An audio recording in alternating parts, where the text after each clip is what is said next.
ध्यान देना, बुद्धि जब बिगड़ती है तो 3 दुष्परिणाम होते हैं जीवन में। बुद्धि के बिगड़ने के 3 फल लिखे हैं शास्त्रों में।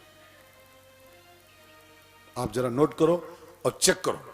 अगर आपकी बुद्धि में 3 बातें हैं, 3 कमियां आपके जीवन में, इसका मतलब आपकी बुद्धि अभी भ्रष्ट है, ठीक नहीं। 3 कमियां लिख लो फटाफट, और लिख लो नहीं, भले ये पैथोलॉजी है, रिपोर्ट आपके हाथ दे रहा हूं, अपने को चेक करो। अगर आपकी बुद्धि में, आपके जीवन में 3 बातें हैं परिणाम स्वरूप, तो फिर आपकी बुद्धि अभी राह पर नहीं, भ्रष्ट है। बुद्धि बिगड़ती है 3 अंजाम होते हैं। 1, बुद्धि बिगड़ी है, इसका पहला इसका लक्षण होता है कि इंसान बड़ा भ्रमित जीवन जीता है। अगर आपके जीवन में बहुत संशय हैं, बड़े भ्रम हैं, बहुत संशय। एक दुल्हा घोड़ी चढ़ के जा रहा था, मैंने मोर लगाए, पगड़ी बांधे, घोड़ी चढ़ के डीजे के साथ जा रहा था वो द्वाराचार के लिए, लेकिन तबहू वो बार बार पूछे कि दुल्हन मिलेगी हमको, कि दुल्हन मिलेगी हमको। वो बार बार पूछे कि हमरा ब्याह हो जाई, कि हमरा, अब दुल्हा बन के घोड़ी बैठा और डीजे के साथ ससुराल पहुंच चुका है, बारात चल चुकी है, लेकिन तब भी उसको संशय बैठा हुआ कि दुल्हन मिली हूं, दुल्हन मिली कि न मिली।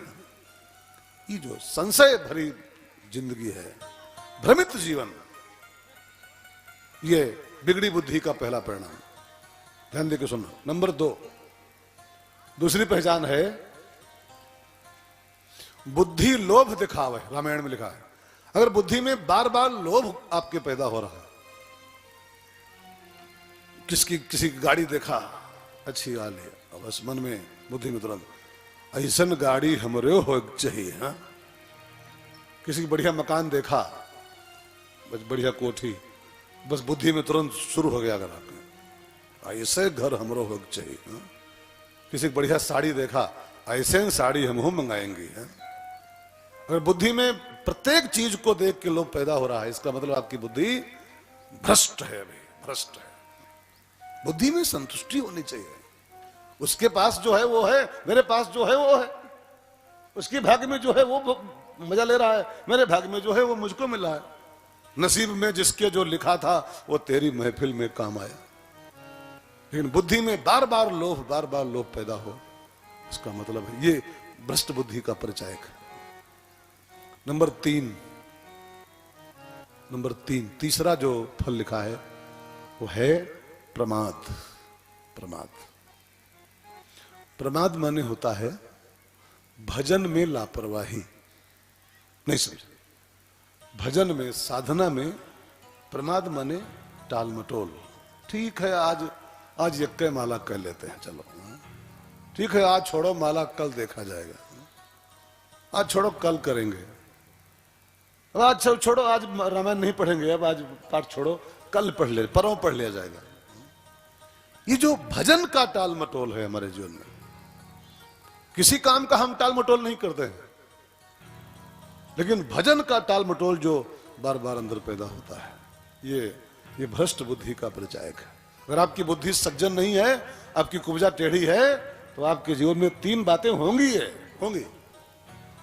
और चौथी एक बात और याद कर लो, चौथा और परिणाम है, सुनी हुई बात अगर तुरंत भूल जाती है, तुरंत। अभी कथा सुन रहे हो और पंडाल के बाहर निकलो और सब भूल जाओ कि हम क्या सुने थे आज, इसका मतलब आपकी बुद्धि कुब्जा है, वो सीधी नहीं। सीधी नहीं, प्रपंच में खेल रही। सब बहनों भाइयों, बस कंस की सेवा इससे छुड़ाओ। कंस के साथ जो अटैचमेंट बुद्धि का है, दुष्टता के साथ, अभिमान के साथ, उसे अलग करके इसको एक बार कृष्ण के साथ अटैच करो। भगवान ने बुद्धि को रमाओ। भगवान ने गीता में एक निमंत्रण दिया है, यार सबका न्योता स्वीकार करते हो, भगवान न्योता का नहीं स्वीकार करते हो। सब, किसी का कार्ड आ जाए दावत का, तुरंत देखो भैया चलना है, कार्ड आया है, आज न्योता आया है। सबका न्योता कबूल करते हो, भगवान का न्योता क्यों नहीं कबूल कर रहे हो? भगवान निमंत्रण दे रहे हैं गीता में, मैं अर्पित मनोबुद्धि, तो अपना मन और अपनी बुद्धि मुझ में अर्पित कर, मुझ में लगा। भगवान में जब बुद्धि लगती है तब यह सिद्धि होती है, तब सज्जन होती है। रामायण में गोस्वामी जी एक चौपाई को बोल के हैं बड़ी प्यारी से।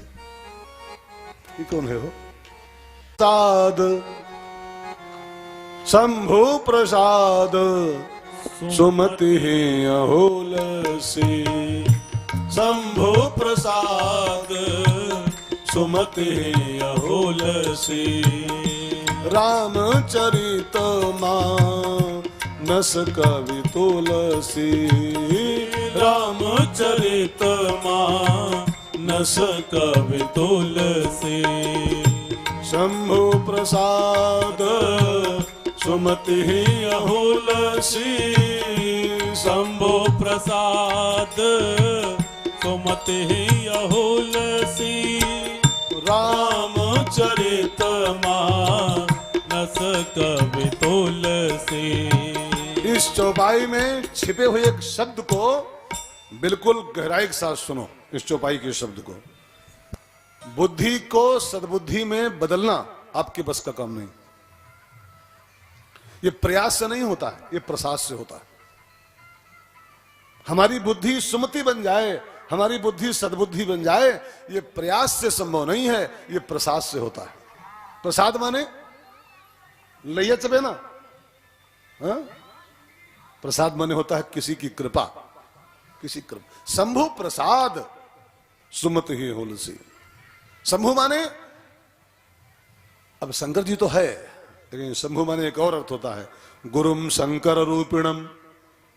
गुरु ही शंभु होता है। और जब किसी बुद्ध पुरुष की कृपा होती है, किसी महापुरुष की प्रसादी प्राप्त होती है, तब सुमति ही होलसी, तब ये कुब्जा सीधी होती है। इसको कृष्ण ही सीधा कर पाता है। और कृष्ण माने क्या? कृष्णम वंदे जगत गुरुम। कृष्ण भी गुरु का प्रतीक है। और जब कोई गुरु हाथ धरता है इसके ऊपर, तो हमारी टेढ़ी कुब्जाएं सिद्धि हो जाती हैं। हमारी कुबुद्धि सद्बुद्धि में कन्वर्ट हो जाती है, हमारी कुमति सुमति बन जाती है। और एक बार सुमति बन जाया तो फिर जानते हो क्या होता है? जहां सुमति, चौपाई याद करो, याद है सबको? जहां सुमति, किसी की प्रसादी से इसको सुमति बना लो बुद्धि को, तो फिर आपके जीवन में एक वर्षा होगी।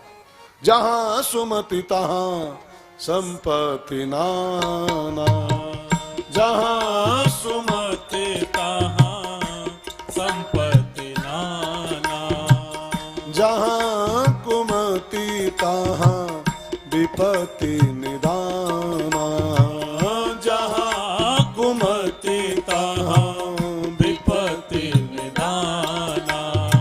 जहां सुमति है वहां नाना प्रकार की संपत्तियां, खुशहालियां अपने आप आके सब। संपत्ति माने देवी संपत्ति। संपत्ति माने खाली रुपया पैसा नहीं होता है कि आप अरबपति हो जाओगे। संपत्ति माने होता है सद्गुण। सद्गुण, सद्गुणों की संपत्ति आपके यहाँ के भर जाएगी। सब आपका जीवन धन्य हो जाएगा।